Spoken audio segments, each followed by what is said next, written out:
TJ. ఏమైందండి? Tea కొట్టి జవాబు చెప్పేవాడే టీజే అన్నావు. ఇప్పుడు నువ్వు చేస్తోంది ఏమిటి? మందు కొట్టి తైతకలాడుతున్నావు. అవతల నా కొంపలు నిలువునా మునిగెట్టున్నాయి. ఏమైంది సార్? ఏమవుతాయంటయ్యా? బోసుగాడి కేసు మళ్ళీ విచారణకు వచ్చింది. నాకేదో భయంగా ఉంది. పైగా వాదిస్తోంది ఎవరు? మధుసూదన్ రావు. వాడెరిగాల వాడు ఆ కేసునే కాదంటే మనడొక్కలు కూడా దించేస్తాడు. ఒక్క కాదు, చొక్కా చించుకుని జుట్టు పీక్కున్న మధుసూదన్ రావు మనల్ని ఏమీ చేయలేడు. ఎందు చేతనంటే, ఎందు వల్లనంటే, ఎందు నిమిత్తం అంటే ఆ హత్య చేసిన వాడిని నేనిక్కడున్నాను. ఆ హత్యకి ముఖ్యమైన సాక్షులు బంగళూరు యూనియన్ మనుష్యులు బంగాళాఖాతానికి అవతల ఎక్కడో ఉన్నారు. ఎవరితో చేస్తాడు విచారణ? రండే జలసా చేద్దాం, రండే.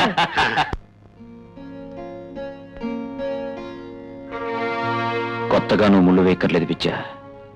నేను నీకు వేసిన 3 ముళ్ళు నువ్వు గుర్తుంచుకుంటే చాలు.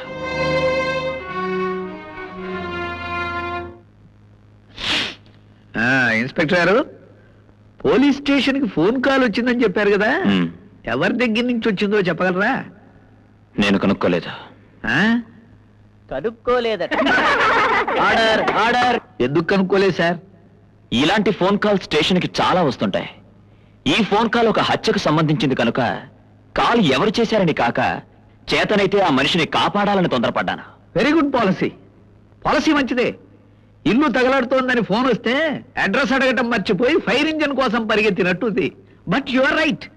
అది సరే, హతుడి శరీరం మీద ఉన్న గాయాల్ని బట్టి 2-3 రకాల ఆయుధాలను ఉపయోగించుంటారని పోస్ట్ మార్టం రిపోర్ట్ చెబుతోంది. మీకు దొరికిన ఆయుధం కత్తొక్కటే. మరి మిగతావి ఏమయ్యాయి సార్? హత్య జరిగిన చోట ఆ ఒక్క ఆయుధమే దొరికింది. మరి మిగతా ఆయుధాలు ఉష్షని మాయమైపోయాయా? నేనక్కడికి వెళ్లే లోపల హంతకుడే వాటిని దాచేసి ఉండొచ్చు. Very good logic.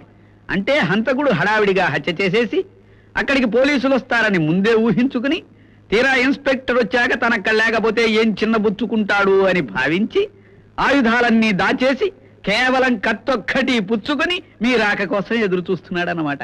I object your honour.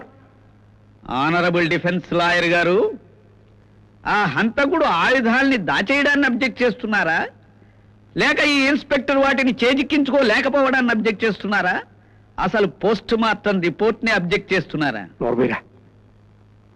Yes, proceed. Thank you మిలా.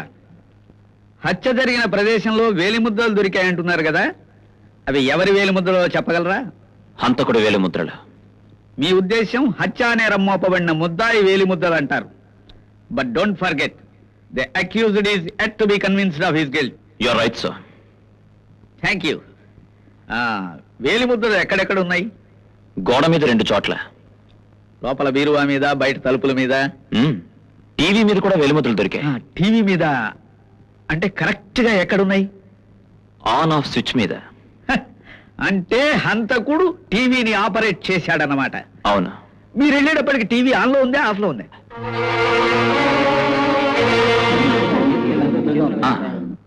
Of లో ఉంది. అంటే అతనే ఆఫ్ చేసి ఉండొచ్చు అంటారు. హత్యా ప్రదేశంలో టీవీనో రేడియోనో ఉంటే హంతకుడు హతుడి కేకలు జనానికి వినిపించకుండా దాన్ని ఆన్ చేసి హై వాల్యూమ్ లో పెట్టడం సహజం. ఏమంటారు? కావచ్చు. మీరెళ్ళిన హత్యా ప్రదేశంలో టీవీ ఆఫ్ చేస్తుంది. హంతకుడు స్వహస్తాలతో ఆఫ్ చేశాడని ఇప్పుడు మీరే చెబుతున్నారు. అవునా? That's all your honour. Defence తరపున సాక్ష్యాలను ప్రవేశపెట్టొచ్చు. డిఫెన్స్ తరఫున మొదటి సాక్షి Swapnarajya manager your honour. Permission granted. ముద్దాయి బోస్ మీకు తెలుసా? తెలుసు. ఎలా తెలుసు? ఉద్యోగరీత్యానా, స్నేహరీత్యానా? ఉద్యోగరీత్యా. ఆయన అప్పుడప్పుడు మా లాడ్జికి వచ్చి రూమ్ తీసుకుని ఉండేవారు. ఉండి ఏం చేస్తూ ఉండేవారు? అది నేను ఎలా చెప్పగలను సార్, అది మా వృత్తి రహస్యం. మీ లాడ్జీ పరపతి అంత గొప్పదన్నమాట. అంటే మీ లాడ్జికి వచ్చిన వాళ్ళందరూ నోటితో చెప్పలేని రాచకార్యాలు. I object. చేతనైతే వారి లాడ్జిలో జరిగే రాచకార్యాలను అబ్జెక్ట్ చేయి. సార్, వారి నోటితో చెబితే గాని మీరు నమ్మలేరు కదూ. ఓకే, మీరు చెప్పండి. ఉండేం చేస్తూ ఉండేవారు? రూమ్ ఇచ్చేవరకే మా బాధ్యత. ఆ తర్వాత అక్కడ ఏం జరిగేది మీ బాధ్యత లేదంటారు. I understand. ఎప్పుడు ఒంటరిగానే వచ్చేవారా? ఒంటరిగానే వచ్చేవారు, కానీ రూములో మాత్రం ఒంటరిగా ఉండేవారు కాదు. హత్య జరిగిన రోజును కూడా వచ్చారా? వచ్చారు. ఎన్ని గంటలకి? మామూలుగా 10 గంటలకు వస్తారు, కానీ ఆ రోజు 8 గంటలకు రావడం ఆశ్చర్యాన్ని కలిగించింది. I see. రూమ్ ఇచ్చారా? ఇచ్చాను. I object your honour. హత్య జరిగిన రోజున ఆయన లాడ్జికి వెళ్లారే గానీ రూము తీసుకుని ఉండలేదు. డిఫెన్స్ వారు కేసుని తాము మళ్లించాలని చూస్తున్నారు. కరెక్ట్. తో మళ్లించాలనే చూస్తున్నాను. కిందటిసారి తప్పుడుతో తొక్కిన కేసుని ఇప్పుడు సరైన తోవ పట్టించాలని చూస్తున్నా. Yes proceed. విన్నారా? ఇంకా తమరు కూర్చోరా? కూర్చోరా. Thank you milord. ఆ హత్య జరిగిన రోజున బోసు గారు మీ లాడ్జిలో ఎన్ని గంటల వరకు ఉన్నారు? 9:30 వరకు. 9:30 వరకు అంటే 9:30. 9:30 బజే అంటే మిలాద్ 10 గంటలకి 30 నిమిషాలు తక్కువ అంటే 9:30 అంటే అర్థమైంది. Thank you Milad. మీరు ఈ పాయింట్ నోట్ చేసుకోవాలనే ఇంతసేపు ఇన్నిసార్లు ఇన్ని భాషల్లో that's all your honour. Public class కూడా క్రాస్ ఎగ్జామిన్ చేయొచ్చు. చూడండి మేనేజర్ గారు, మొదటిసారి సాక్ష్యం చెప్పినప్పుడు బోసు పుల్లారావు గురించి ఎంక్వైరీ చేయడానికి వచ్చాడని చెప్పారు. ఇప్పుడు లాడ్జిలో రూమ్ తీసుకున్నాడని చెబుతున్నారు. మొదటిసారి అబద్ధం ఎందుకు చెప్పారు? అబద్ధం ఎక్కడ చెప్పాను సార్? కిందసారి బోసు లాడ్జికి వచ్చాడని అడిగారు, వచ్చాడని చెప్పాను. గది తీసుకున్నాడని అడగలేదు, నేను చెప్పలేదు. అయితే ఇలా గది తీసుకున్నట్టు రిజిస్టర్ లో ముద్దాయి సంతకం ఉందా? ఇలా వచ్చినప్పుడు సంతకాలు తీసుకోవడం అలవాట్లేదండి. అంతెందుకు, మీరు వచ్చినప్పుడు ఎప్పుడైనా సంతకం తీసుకున్నావా?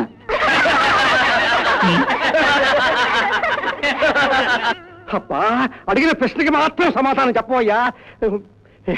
దట్సారి ఉన్నారు.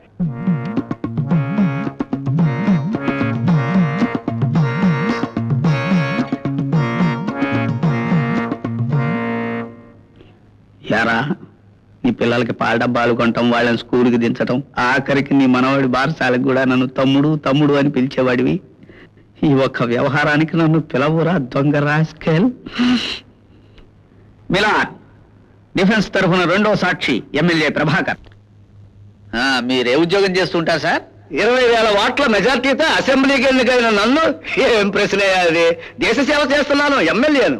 ఎమ్మెల్యే అన్నది ఉద్యోగం కాదు సార్, రాజకీయం తమ వృత్తి. అవునా? అదే రాజకీయం.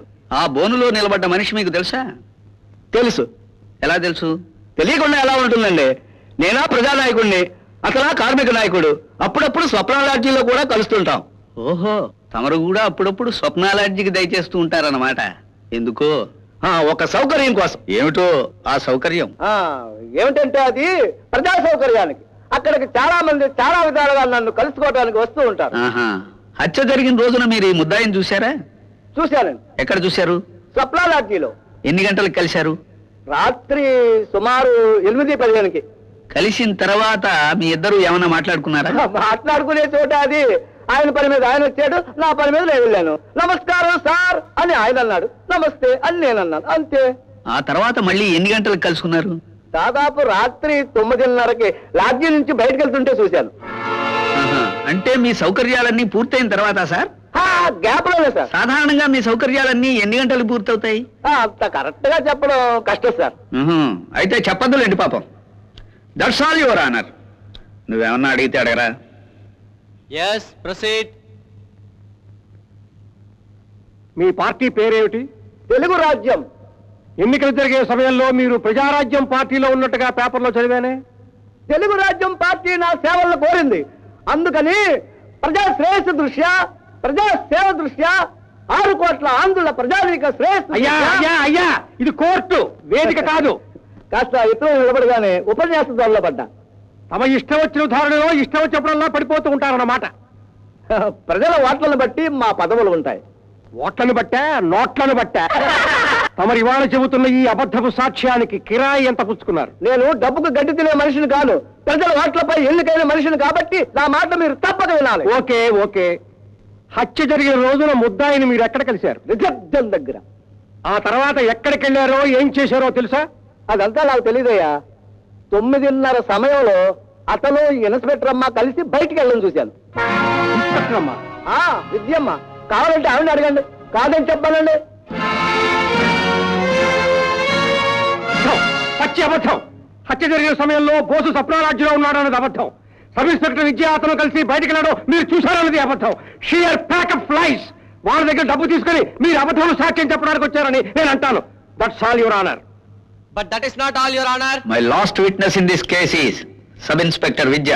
You may proceed.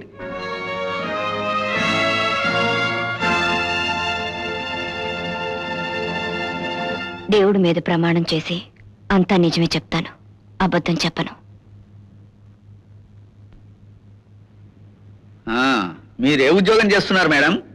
Two town police స్టేషన్లో ఎస్ఐగా పనిచేస్తున్నాను. మీ తండ్రి గారి పేరు? రాధాకృష్ణమూర్తి గారు. మీకు పెళ్ళయిందే? అయింది. మీ వారి పేరు? ప్రసన్న కుమార్. వారేం చేస్తుంటారు? నేను పనిచేస్తున్న పోలీస్ స్టేషన్లో సర్కిల్ ఇన్స్పెక్టర్. ఒక బాధ్యత గల తండ్రికి కూతురుగా, ఒక పోలీస్ అధికారికి భార్యగా, అదే పోలీస్ స్టేషన్లో ఉద్యోగం చేస్తున్న మీరు పోలీసులకు వ్యతిరేకంగా సాక్ష్యం చెబితే ఎలాంటి పర్యవసానాలను ఎదుర్కోవాల్సి ఉంటుందో ఆలోచించారా? ఆలోచించారా? బోసుబాబు మీకు తెలుసా? తెలుసు. ఎలా తెలుసు? మా అక్కకి భర్తగా. ఆ హత్య జరిగిన రోజున మీరు ఇతన్ని చూసారా? కలిశాను. ఎక్కడ? స్వప్న లాడ్జ్లో. ఎన్ని గంటలకి? 8:15కి. ఆ టైంలో మీరు అక్కడికి ఎందుకు వెళ్ళారు? రైడ్ చేయడానికి. మీరు రైడ్కే వెళ్ళారనే ఆధారాలు ఏమైనా ఉన్నాయా? లాడ్జ్ రిజిస్టర్లో నోట్ చేశాను. స్టేషన్ జనరల్ డైరీలో కూడా ఎంట్రీ వేశాను. ఆ రోజున మీకు అక్కడ ఏమన్నా కేసులు దొరికినాయా? 10 మందిని అరెస్ట్ చేశాను. ఎన్ని గంటలకి రైడ్ పూర్తయింది? 8:30కి. 8:45కి మీరు ఎక్కడున్నారో చెప్పగలరా? 9 గంటలకి. 9:15కి ఎక్కడున్నారో దయచేసి చెప్పగలరా? మీరు ఒక పోలీస్ అధికారి. నిరపరాధిని రక్షించడం మీ ధర్మం. మీరు మౌనం వహిస్తే నిష్కారణంగా ముద్దాయి ప్రాణం పోతుంది. నిజాన్ని ఒప్పుకోండి. ఆ రోజు మీరు రైడ్ పేరుతో స్వప్న లాడ్జికి వెళ్ళింది కేవలం బోస్ బాబుని కలవడం కోసం. 8:30కే మీ రైడ్ ముగిసిపోయింది. కానీ 9:30 వరకు మీరు లాడ్జిలోనే ఉన్నారు. 9:30 తర్వాత మీరు బోస్ బాబు కలిసి బయటికి వెళ్ళడం ఎమ్మెల్యే ప్రభాకర్ రావు గారు చూశాడు. అంటే మీరు 8:30 నుంచి 9:30 వరకు స్వప్న లాడ్జిలో రూమ్ నంబర్ 31లో బోస్ బాబు గారితోనే గడిపారు అని నేనంటున్నాను.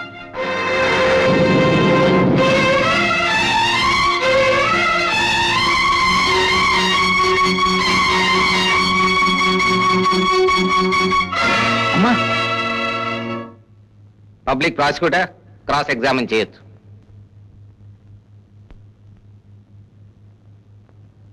ఆడదాని నైతిక పతనం ఇలా 10 మందిలో బాహాటంగా వెల్లడయ్యాక క్రాస్ ఎగ్జామిన్ చేయవలసింది నేను కాదు, యువర్ ఆనర్, ఆమె భర్త.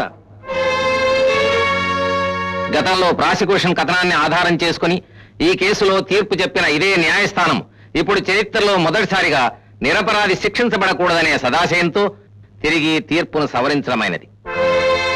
హత్య జరిగినట్టు చెప్పబడిన సమయంలో నిందితుడైన బోసుబాబు హత్య జరిగిన చోట లేనట్టు సాక్ష్యాధారాలతో నిరూపించబడినందువల్ల ముద్దాయిని విడుదల చేయడమైనది. బాగా కాకలు తిన్న కాంతమ్మలాగుందా ఇన్స్పెక్టర్ భార్య? సైడ్ బిజినెస్ అంటావా, సరదా బిజినెస్ అంటావా? లాడ్జిలో వ్యవహారం అంటే ఖచ్చితంగా కేసే గురు. అయితే మనం కూడా ఒకసారి బుక్ చేసుకున్నారా? పిల్ల పెటపట్లాడిపోతుంది అంతేనంటావా? ఏంట్రా బాగుతున్నావు? నీ ప్రాణం తీస్తాను, జాగ్రత్త. ఏ మీ ఆవిడ చేయగలని మీ అంటే తప్ప. నువ్వు తీయవలసింది మా ప్రాణాలు కాదు. దమ్ముంటే నీ పెళ్ళం ప్రాణాలు తీ. నీ పరువు తీసి నిన్ను బజార్ నిలబెట్టి నీ భార్యను దోసి మమ్మల్ని కొడతామే. కంచే చేయడం అంటే ఇది. డిపార్ట్మెంట్ లో ఉంటూ డిపార్ట్మెంట్ కి మచ్చదేమని కాకపోతే నీ ప్రవర్తనకు అర్థం ఏమిటి? చేసిన పాడు పని చేసిన చాలక కోర్టులో బహిరంగ సాక్ష్యం కూడా చెప్పాలా? డిపార్ట్మెంట్ ప్రెస్టేజ్ కన్నా నీకు ప్లీజ్ హోల్డ్ యువర్ టంగ్. ఉద్యోగానికి సంబంధించి మీరు అడగదగిన సంజాయిషి అడిగే వరకే తప్ప నా స్వవిషయాలు ప్రశ్నించే హక్కు మీకు లేదు. బోసుబాబు నిర్దోషి. ఒక నిర్దోషిని రక్షించడంలో ఒక మనిషిగా సరైన పని చేశానని గర్విస్తున్నాను. ఈ గర్వం, ఈ సంతృప్తి ముందు మీ ఉద్యోగాలు, హోదాలు నాకు లెక్క కాదు.